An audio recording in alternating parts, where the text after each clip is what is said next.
पहले नेपाल के remote area में 9000 फीट ऊंचे पहाड़ की चोटी पर यह हॉस्पिटल कुछ ऐसा दिखता था।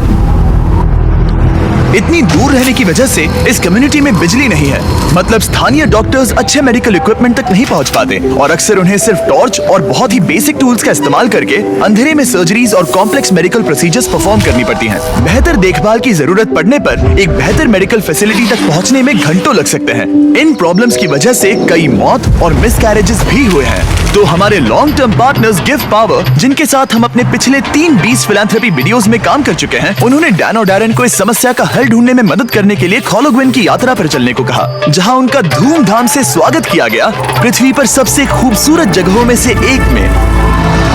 पहली सुबह डैरेन की मुलाकात संजय नाम के एक स्थानीय गिव पावर इंजीनियर से हुई, जिसने उसे नीरा के बारे में एक दुखद कहानी सुनाई। उस गांव की एक महिला जिसने ठंड के मौसम में मेडिकल फैसिलिटीज और इक्विपमेंट की कमी के कारण अपने बच्चे को खो दिया था। उसे सबसे करीब के बर्थिंग सेंटर तक बारिश में चल के जाना पड़ता था और क्योंकि बर्थिंग सेंटर दूर था इसलिए वो सेंटर तक नहीं पहुंच सकी और उसे बच्चे को खोना पड़ा। और सरकारी फंडिंग की कमी के कारण इस अस्पताल को कम से कम 2030 तक बिजली नहीं मिलेगी।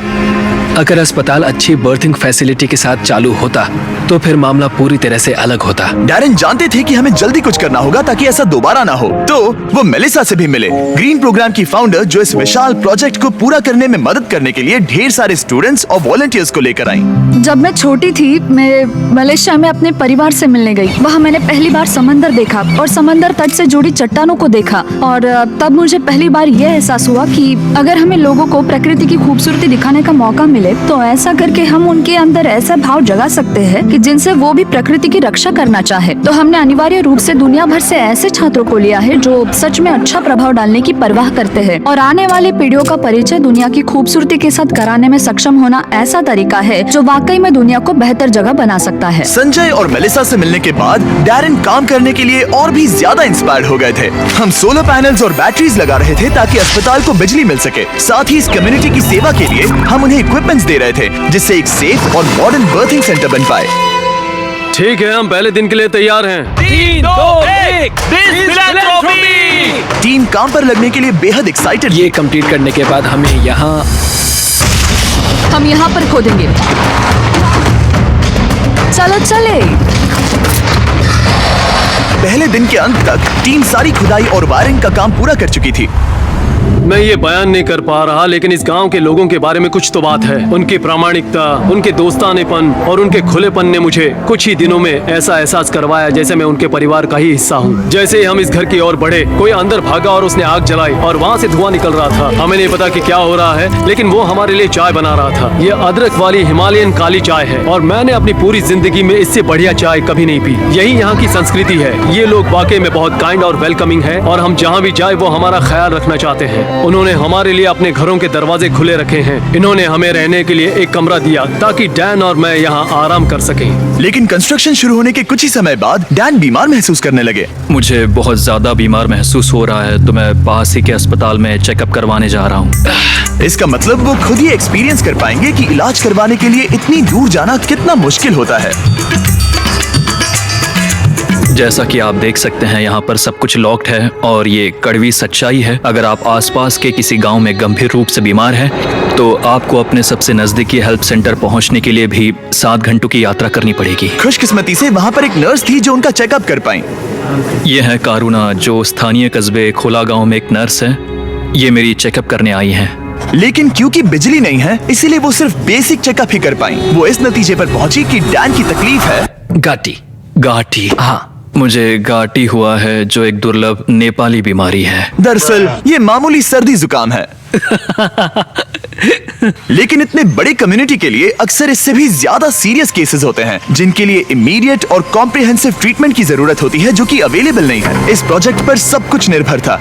टीम पहले से ही दबाव महसूस कर रही थी, इसलिए जब तक डैन आराम करता टीम ने काम जारी रखा।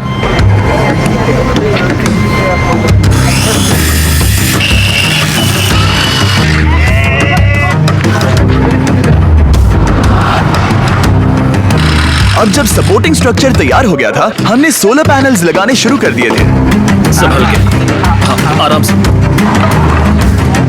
टीम की कड़ी मेहनत के कारण हम स्केड्यूल के आगे थे, तो डैरन ने संजय के बारे में और जानने के लिए समय निकाला। जब मैं ऊपरी हिमालय में काम कर रहा था और उपकरणों की मरम्मत कर रहा था, तो हमें पता चला कि इस गांव में बिल्कुल भी बिजली नहीं है। और जब हम यहाँ पहुँचे तो मैंने देखा कि एक बच्चा सोया था और वहाँ एक लकड़ी के बॉक्स में आग लगाई गई थी।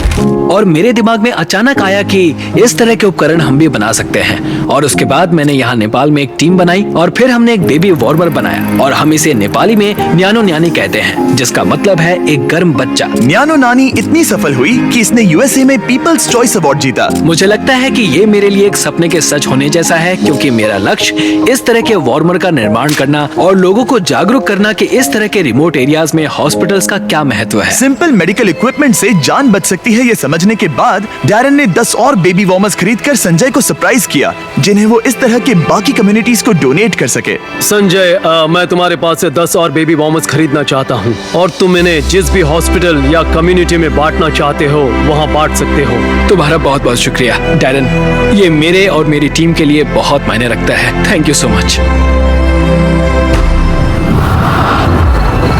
सिर्फ एक दिन बचा था, हम कंस्ट्रक्शन पूरा करने के बहुत करीब थे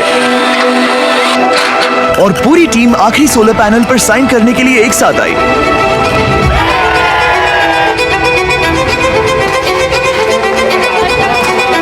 और डैरन को आखिरी बोल्ट टाइट करने का सम्मान मिला। हमने मिलकर बिना बिजली वाली इस टूटी हुई बिल्डिंग को पूरी तरह से एक अस्पताल में बदल दिया, जो इस कम्युनिटी के 16,000 से अधिक लोगों की सेवा करेगा। मैं इस बात का बहुत आभारी हूँ कि हम यहाँ आ पाए और उन्हें एक उपहार दे पाए जो इन लोगों के लिए और आने वाली इनकी पीढ़ियों के लिए एक सार्थक बदलाव लाएगा। अब रात होने के करीब है और समुदाय को सरप्राइज करने का समय आ गया है। मुझसे और इंतजार नहीं हो रहा। पहली बार लाइट को जल्दी देखने के लिए पूरा गांव अस्पताल के यहाँ इकट्ठा हुआ। सब लोग तैयार हैं?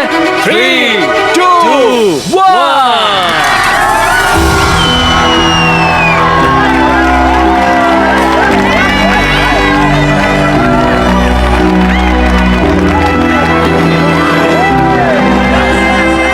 किसी कम्युनिटी में पहली बार रोशनी जलते देखना एक बहुत ही खूबसूरत एहसास है, और इससे इस समुदाय के साथ शेयर करने में मुझे बहुत अच्छा लगा। अगली सुबह संजय ने नीरा को वापस अस्पताल बुलाया ताकि वो उसे अपने बेबी वार्मर्स के साथ सभी नए इक्विपमेंट्स भी दिखा सके। आज उसके अंदर एक उम्मीद जागेगी कि जिस दौर से वो गुजरी उससे किसी और को कभी गुजरना नहीं पड़ेगा। वो इस बर्थिंग फैसिलिटी के लिए बहुत खुश है। आखिरी सरप्राइज से पहले मैं इस वीडियो के स्पॉन्सर्स को थैंक यू कहना चाहता हूँ। दुनिया का सबसे टेस्टी स्नैक नहीं,